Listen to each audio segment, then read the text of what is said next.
प्रिय मित्रों, नमस्कार। आज जो मैं आपको जानकारी देने जा रही हूँ वो आपको भी पता है कि माता लक्ष्मी का 16 दिनों का पर्व चल रहा है।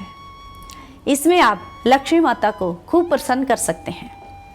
आप अपने किसी भी गुरुदेव से मंत्र लेकर या किसी भी मंत्र को बार बार उसका उच्चारण करके, ऐसा करने से मंत्र जो हैं सिद्ध हो जाते हैं। इसलिए इन 16 दिनों में आप लक्ष्मी माता को विशेष तौर पर प्रसन्न कर सकते हैं। जानकारी आगे बढ़ाने से पहले मैं आपको बता दूं कि अगर आपकी कोई भी परेशानी है तो आप मेरे फ़ोन नंबर 9646096033 पर आप या तो मेरे को फ़ोन कर सकते हैं या यही मेरा व्हाट्सएप नंबर है, इसके ऊपर आप कमेंट करके भेज सकते हैं मेरे को अपनी कोई भी परेशानी। मैं उसका सॉल्व ज़रूर 2 या 4 दिनों में आपको दूंगी। दोस्तों, मैं आपको एक बात और बताना चाहती हूँ कि हमने एक लक्ष्मी कृपा हवन धूली तैयार कर रखी है। वो जो लक्ष्मी कृपा हवन धूली है ना, वो इतनी ज़्यादा विशेष है कि अगर आपके ऊपर कुछ तंत्र मंत्र हो रखा है या आपका कार्य नहीं चल रहा या कर्ज चढ़ता ही जा रहा है या आपके बच्चे कई बार आपके कहने में नहीं होते, तो आप वो लक्ष्मी धूली ज़रूर मंगवाएं। ऐसा करने से वो आपके अनेकों प्रकार के संकटों का नाश करेगी और आपकी ज़िंदगी को खुशहाली में बदलेगी, क्योंकि ये वो संकट मोचन है। हवन धूली जो हमने बनाई है वो संकट मोचन हवन धूली है। उसमें विशेष लक्ष्मी कृपा है, असंख्य हवन पूजा पाठ हो रखे हैं। दोस्तों, आगे जानकारी शुरू करते हैं। लक्ष्मी कृपा के जो 16 व्रत हैं, ये जो उपवास 16 रखे जाते हैं, इसमें अपनी विशेष कामना रखी जाती है, क्योंकि दोस्तों इसमें 16 चीज़ों का ही विधान है। अगर आपने कोई भी वस्तु लेनी है, माता के 16 श्रृंगार लेने हैं, 16 उपवास रखने हैं, 16 ही माता के जो भी आपने माला करनी है, हर रोज़ मंत्र पाठ करने हैं, वो 16 ही करने हैं। आरती सिर्फ है जो आप हम एक बार कर सकते हैं, क्योंकि 16 दिनों में वैसे भी 16 आरतियाँ हो जाती हैं। तो ऐसा करने से आपके घर में लक्ष्मी की विशेष कृपा होगी। मैं आपको बताती हूँ, इसके पीछे एक कथा है। एक बार किसी राजा के घर में पूरा उसका राजपाट जो था, युद्ध में राजा हार गया। जब राजा वो राजपाट युद्ध में हार गया तो उसके घर में बेहद निर्धनता आ गई। उसके महल उजड़ गए, दूसरे राज्यों ने छीन लिए।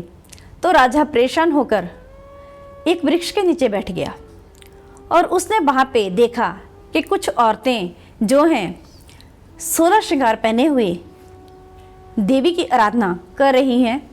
राजा उनके पास गया और हाथ जोड़कर प्रणाम सहित उनसे पूछने लगा कि आप किस देवी की आराधना कर रही हैं। तो उनमें से औरतों ने बताया कि हम माता लक्ष्मी की आराधना कर रहे हैं। राजा ने कहा, मुझे भी इसके बारे में बताओ। तो उन औरतों ने विधि पूर्वक सब कुछ उनको समझाया कि इसका उपवास ऐसे ऐसे किया जाता है और इस तरह हर चीज़ें 16 श्रृंगार, 16 पाठ, 16 मालाएं और 16 दिन तक ये पर्व जो है मनाया जाता है। 16 उपवास इसके रखे जाते हैं। जब राजा लगातार ये 16 उपवास करने लगा तो 16वें दिन उसको भगवान विष्णु ने स्वप्न में दर्शन दिए। उसने राजा से प्रसन्न होकर वर मांगने को कहा। राजा ने कहा कि मेरे महलों में लक्ष्मी उसी प्रकार आनी चाहिए जैसे पहले हर प्रकार की कृपा लक्ष्मी माता की मेरे महलों में बरस रही थी या मेरे राज्य में बरस रही थी। राजा ने कहा, आप सवेरे जाकर मंदिर के द्वार पर खड़े हो जाना और वहाँ जो औरत हर रोज़ उपले थापने आती है वही लक्ष्मी माता है।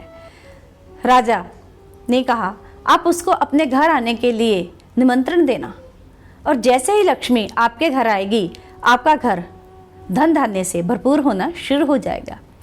राजा ने वैसा ही किया। वो सवेरे जाके मंदिर के द्वार पर खड़ा हो गया और उसने जैसे ही वो औरत उपले थापने आई, राजा ने हाथ जोड़कर उसे अपनी कुटिया में आने को निमंत्रण किया। लक्ष्मी माता समझ गई कि ये सब भगवान विष्णु की कृपा से ही हुआ है। तो लक्ष्मी माता ने कहा, ठीक है, मैं कल इसी समय आपकी कुटिया में ज़रूर आऊँगी। दूसरे दिन राजा फिर मंदिर के द्वार पर गया। लक्ष्मी माता फिर वैसे ही उपले थापने आई और वो उसकी कुटिया में राजा की कुटिया में गई। जब वो राजा की कुटिया में गई तो वहाँ बैठने की व्यवस्था तो बहुत कम थी। माता, वहाँ पे एक फूल था, कमल का फूल लगा हुआ था साथ ही, क्योंकि राजा का तो राजपाट लूट गया था। वो तो एक जंगल में कुटिया में रहता था। फांसी तालाब में से एक कमल का फूल राजा लाया और उसने फूलों से वहाँ पूजा पाठ करता था लक्ष्मी माता के, और माता ने उसमें से एक कमल का फूल लिया और उसके ऊपर बैठ गई। और उसी दिन से माता का जो सिंहासन है वो कमल के फूल पर माता विराजमान है और राजा के महलों में फिर से खुशियाँ भरने लगी। इसीलिए आप भी इन 16 दिनों में माता को कमल के फूल का सिंहासन देना, अगर हो सके तो नए गुलाब के फूल का तो बहुत ज़रूरी है।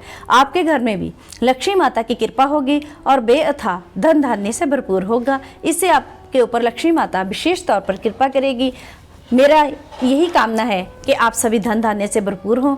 प्लीज़ आप मेरी वीडियो को लाइक करें, शेयर करें और चैनल को सब्सक्राइब करें। धन्यवाद। त्रिशक्ति ज्योतिष केंद्र खन्ना, फोन नंबर 9056184795 और 9646096033।